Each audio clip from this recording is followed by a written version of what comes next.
Amigos da Rádio Difusora, nós estamos no ar aqui com mais uma entrevista especial em nossa programação, uma entrevista online e também com áudio veiculado em nossa emissora.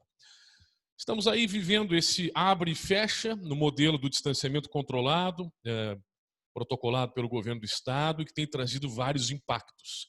É mais uma semana, agora a Serra voltando na cor vermelha, né, na bandeira, com restrições mais rígidas e com impactos, né, diretamente. Claro que a saúde em primeiro lugar, mas há grandes prejuízos econômicos, né? Nós estamos vendo demissões, estamos vendo fechamento de empresas, lojas. Isso tem mexido com a rotina.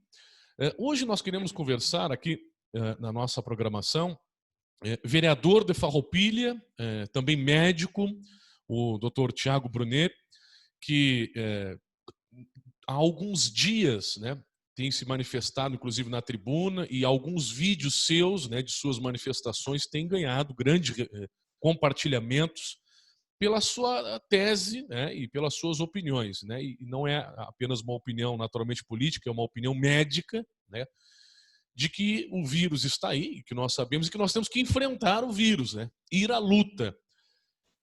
Esses vídeos aí realmente chamaram bastante atenção dessas manifestações.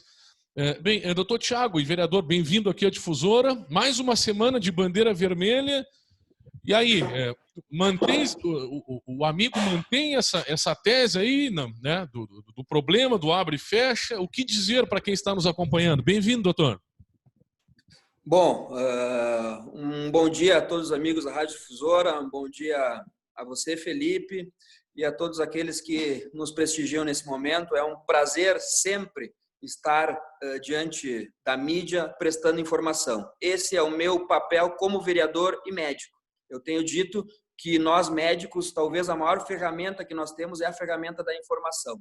Então, já agradeço desde já o carinho e o respeito de toda a equipe aí, para que a gente possa fazer uma conversa franca e que essa conversa, sim, seja importante para a comunidade.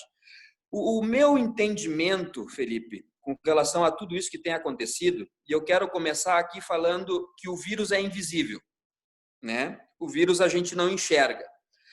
Enquanto nós estivermos brincando de esconde-esconde com um micro-organismo invisível, nós vamos perder sempre. Sempre. Nós temos que enfrentar o vírus com coragem, determinação e ciência.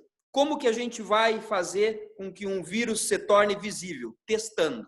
Então, a primeira coisa aqui que eu quero é dar um alô para todas as lideranças, as secretarias de saúde da Serra Gaúcha, que façam teste em massa em toda a sua população. Não tem outra coisa que seja comprovado de maneira científica, que tenha mais vigor, que tenha mais situação realmente que vai nos proteger do vírus, do que testar, identificar e isolar. Isolar quem? Isolar as pessoas contaminadas, não toda uma população. Eu tenho dito, se nós vivêssemos numa situação hipotética, onde cada dia, antes de sair de casa, nós apertássemos o dedinho no aparelhinho e ele nos dissesse, olha, você está com coronavírus, você não vai sair de casa para o trabalho. Você está com coronavírus, não sai. Não está, sai para o trabalho. A pandemia já estava resolvida. Isso mostra o quê? Quanto mais testes nós fizermos, mais nós vamos identificar o vírus, mais nós vamos isolar e mais rápido nós vamos nos livrar dessa pandemia.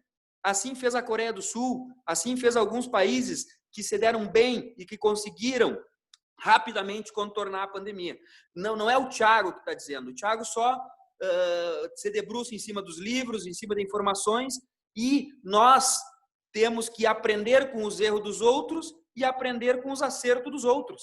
Já que a gente teve a sorte de que essa pandemia chegou por último aqui na América, né? Ela começou na Ásia, foi para a Europa e agora está chegando aqui. Olha quanta coisa a gente tem para aproveitar aí dos outros países que tiveram erros e acertos para fazer. Então, tendo esta leitura, né, é inadmissível que o governador feche estabelecimentos comerciais, lojas, restaurantes, considerando estes serviços não essenciais, Felipe. O que é um serviço não essencial? Eu tenho dito aqui, se não é essencial para quem compra, é essencial para quem vende. Se aquele sorvete que eu como no centro não for essencial para mim, que estou comendo ele, é essencial para aquele cidadão que está vendendo ele, que está conseguindo com o dinheiro dele sustentar sua família.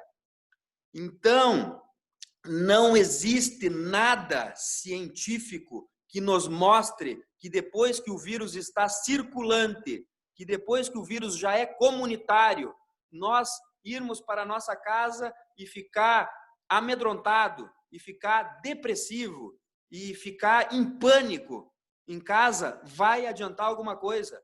Eu tenho dito, nos ambientes de trabalho é onde a gente mais tem que ser cuidado.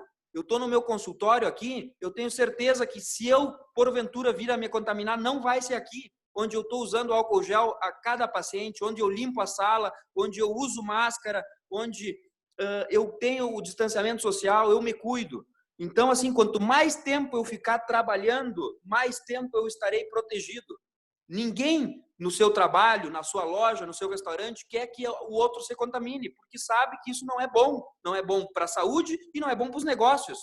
Então, essa questão de bandeira vermelha, de fazer com que parte das pessoas não consigam trabalhar, ele está trazendo um prejuízo econômico e, além disso, o que mais me deixa preocupado é fazendo com que essas pessoas deixem de fazer aquilo que elas realmente sabem, que elas se prepararam, Felipe. Essas pessoas, durante o lockdown, os pequenos e médios empreendedores, eles gastaram o que não tinham para fazer com que as suas empresas, com que os seus estabelecimentos tivessem os EPIs necessários, tivessem o treinamento dos seus funcionários necessários para enfrentar a pandemia.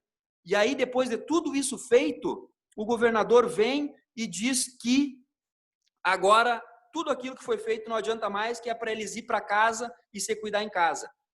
Eu preciso dizer isso para as pessoas. Se ir para casa fosse salvar uma vida, eu sou médico, teriam já o meu aval, teriam o meu apoio.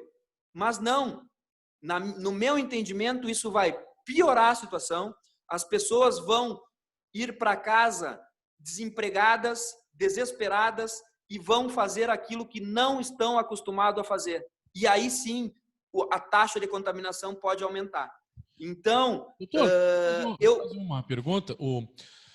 O senhor também nos seus discursos, né, tem defendido a ampliação do horário, né, dos estabelecimentos quando esses estiverem abertos. E aí o senhor já citou bancos, já citou supermercados. E eu confesso que eu acho que eu vi um mercado só de uma rede em Porto Alegre que anunciou que iria ampliar o horário. Eu não vi mais nenhum outro mercado. Mas agora parece que houve um protocolo que mandaram até diminuir o estacionamento dos mercados. É uma situação curiosa, né? Aliás, Porto Alegre está avaliando a possibilidade de não ter mais o dinheiro vivo no horário de pico dos ônibus, né? Porque acredita que o dinheiro vivo pode ser algo que possa colaborar aí para a contaminação. Quer dizer, até onde nós vamos, hein? Onde nós vamos chegar, hein, doutor? Tu sabe que eu, em primeiro lugar, aqui, eu queria parabenizar o Sindigêneros de Caxias do Sul, que, lendo uma matéria do Pioneiro essa semana, eu vi que eles fizeram uma proposta e o prefeito fez um decreto, claro que agora com a bandeira vermelha eu não sei como é que fica, mas para ampliar os horários de atendimento dos estabelecimentos comerciais da cidade de Caxias, das 7 da manhã às 9 da noite, abrindo inclusive nos domingos. E está lá escrito que estão fazendo isso para evitar as aglomerações. Quero parabenizar a rede Sicredi de bancos, que já ampliou os seus horários de atendimento. O único banco que chegou até mim, que agora está atendendo, se não me engano, das 9 da manhã até as 4 ou 5 da tarde. Ampliando os horários de atendimento, diminuindo as aglomerações e, consequentemente, diminuindo a chance de contágio desses vírus. Nós ou aprendemos e entendemos que o vírus vai ter que ser enfrentado, né? É algo grave? Tem que ser enfrentado? Tem. Agora, com maneira de maneira responsável, de forma científica. O que estão fazendo é uma baderna. Esse abre e fecha dos estabelecimentos. Depois que tu abriu um estabelecimento, não adianta mais voltar atrás. Se tu pegar nos outros estados, é por fases. Fase 1, 2, 3, 4, 5. As fases não podem retornar, porque quando tu abre, o vírus está circulante. Então, a bandeira ela tem que ser progressiva. Ela tem que passar de preta para vermelha, de vermelha para laranja, de laranja para amarela. Ela não pode voltar. Isso não tem nada que comprove, né? Depois que o vírus está comunitário, eu não entendo as pessoas que estão sentadas ao lado do governador, que são lá de Pelotas, do município onde eu estudei, da faculdade onde eu estudei, porque, primeiro, né, não tem nenhuma pandemia e nada que eles possam garantir de um estudo comparativo, né? Segundo, Felipe, nós vivemos num país livre, democrático. Não funciona lockdown em país capitalista, livre, democrático. Ponto final. Não adianta, né? É só nós fazer um pensamento aí. Na China funcionou? Acho até que sim. Acho até que sim. Na China é uma ditadura, onde se tu pedir para o cidadão dizer assim, ó, tu vai ficar na tua casa por 30 dias sem se levantar desse sofá. Ele vai aceitar, ele vai acatar esta ordem, porque a cultura deles é essa. A nossa cultura não é essa. Nós somos um país livres, né? Eu tenho dito que pandemia é quando o vírus provém da natureza. Quando esse vírus provém de um laboratório e ele é solto ao meio ambiente de forma intencional ou ocasional, isso não é pandemia, isso é guerra biológica. E que já teve um grande vencedor, a China. Basta nós agora, perdedores desta guerra biológica, escolher dois caminhos. Ou a gente caminha em direção à forca, perdendo, ou a gente perde lutando, Felipe. Não temos, né? Os chineses estão dando risada de nós, gente.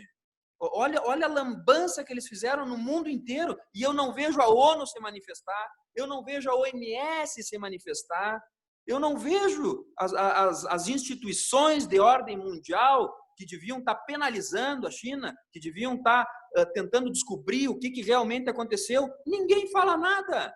Parece que está tudo ok, tudo bem. Eu vou lhe fazer duas perguntinhas aqui. Eu sei que o senhor também está na correria aí, atendendo pacientes e então fica tranquilo. Gentilmente conversa conosco. O fechamento de parques, né? Aqui em Bento Gonçalves aconteceu, fecharam tudo, né?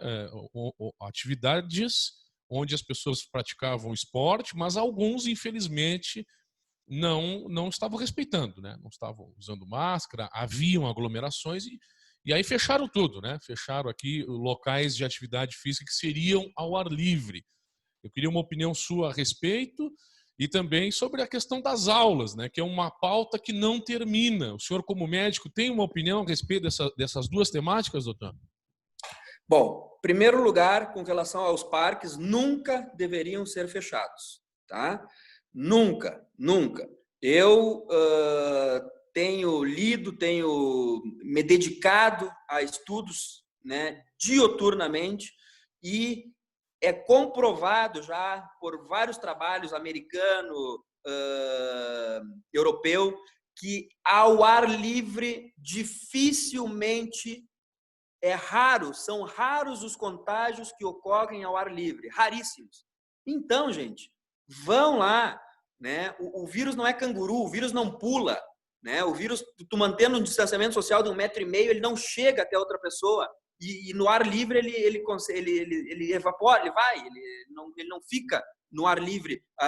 As gotículas, né? Os perdigotos, eles não conseguem sair caminhando, né? Então, as pessoas têm que ter o direito de ir passear. As pessoas não conseguem mais ficar em casa.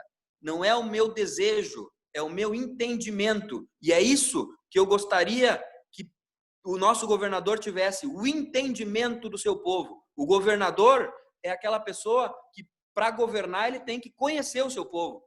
Para mim, tratar um paciente, eu tenho que conhecer o meu paciente. e ele está pedindo uma coisa que as pessoas não podem dar para ele, né?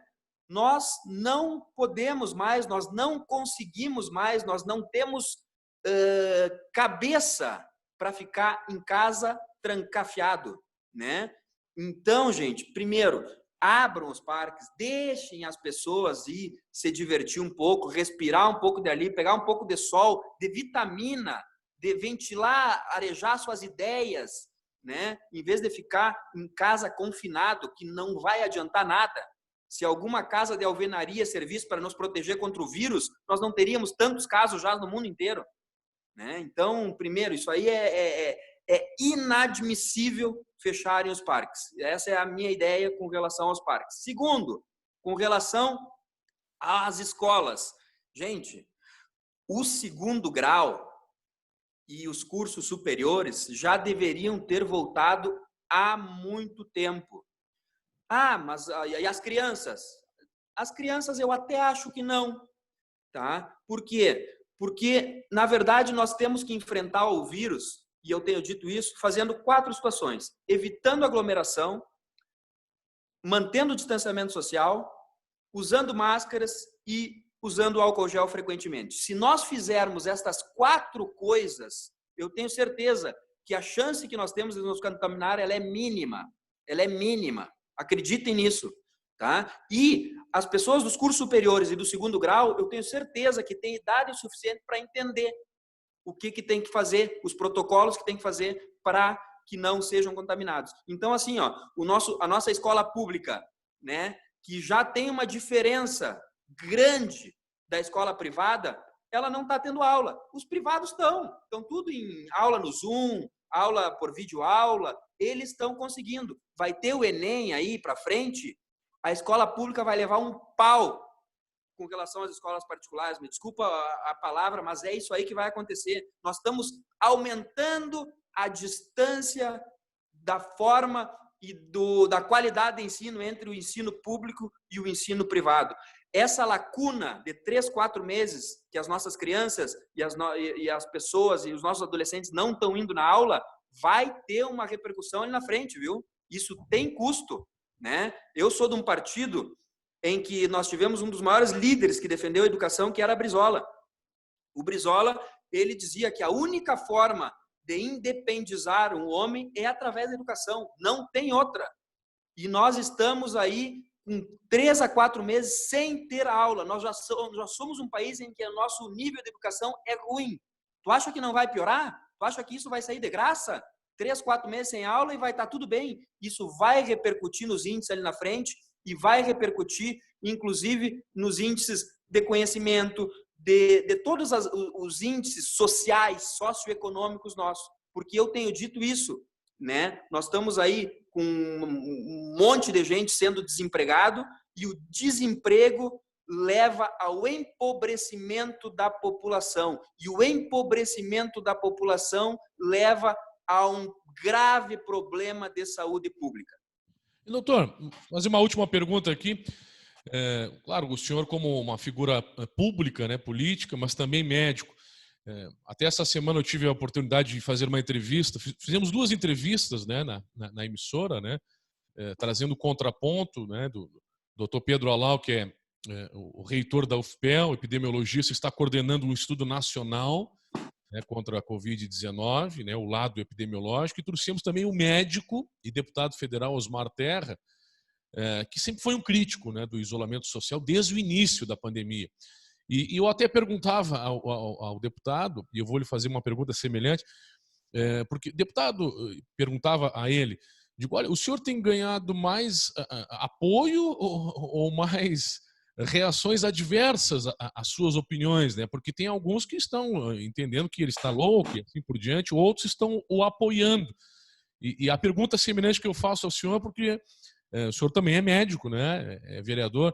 Tu tens ganhado mais apoio ou tens perdido mais aí com as tuas manifestações? Alguns pode ser que estejam te chamando de louco aí, né, doutor? Como é que está sendo isso? Olha, a gente quando ocupa um cargo público, né, a gente tem que representar. O vereador, ele é um representante da população, de segmentos da população. E eu, graças a Deus, eu tenho recebido em 99% das mensagens que vêm no meu WhatsApp, que vêm no meu Facebook, que vêm pelas pessoas, né, diretamente quando eu saio nas ruas, é de apoio, é de que eu estou certo, é totalmente assim, muito obrigado, agradecendo, inclusive, por a gente estar fazendo essa fala, né? Mas claro que tem o contraditório, tem pessoas que não concordam e eu tenho que respeitar essas pessoas e tanto respeito, que eu não estou dizendo para quem não se sente bem ir trabalhar, não tem problema nenhum. É isso que eu tenho dito. Olha, nós temos que ter liberdade. É isso que eu tenho pautado bastante. O Estado, ele tem que nos dar estrutura, ele tem que nos dar leitos em UTI, ele tem que nos dar médicos, ele tem que nos dar enfermeiros, técnicos de enfermagem, hospitais de qualidade. Isso é o que o Estado tem que nos dar. E cabe ao cidadão ter o discernimento e a liberdade em se sentir bem, se sentir preparado e ir trabalhar.